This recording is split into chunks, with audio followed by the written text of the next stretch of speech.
My mom's drug addiction hit hard. She got down on her knees, begging me to give her the last bit of welfare money we had. I gave in, but the moment she got the cash, her true colors came out. I asked my dad to stop her, but he joined in and used too. That's when I knew we weren't eating this month. So I dug food out of trash cans just to survive, because staying alive was all that mattered. That's how bad they were. My dad even called the rehab center on my mom just so he could keep the drugs to himself.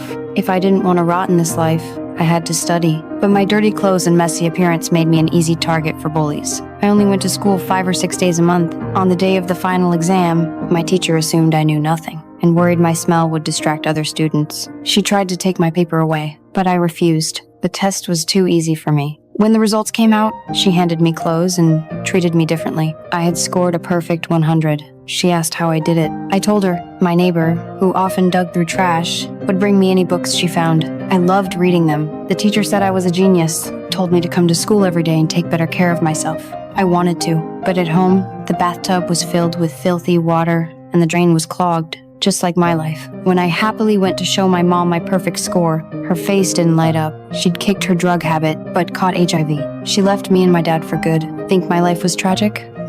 This was just the beginning. My dad stopped working. Every day, I ate potato chips soaked in water. At least he was still there, until the shelter came for me. They said he had lost the ability to care for me. I begged them not to take me, but my dad packed my bag himself. I was heartbroken, but there was nothing I could do. The shelter looked clean on the outside, but inside, it was hell. Fights every day. To avoid getting bullied, I took on all the dirty, heavy work. Still didn't stop the abuse.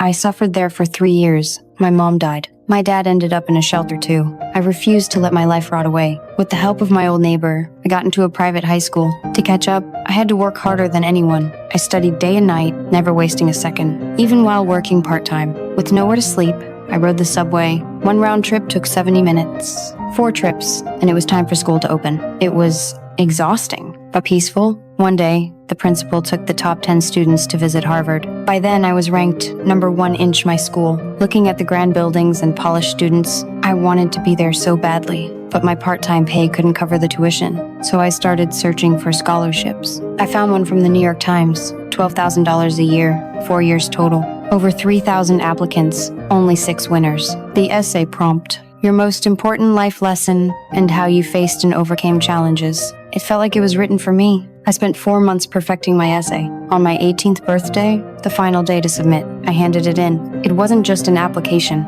It was my gift to myself for becoming an adult, because I was proud. I hadn't let my environment drag me down. I'd kept moving toward the right path.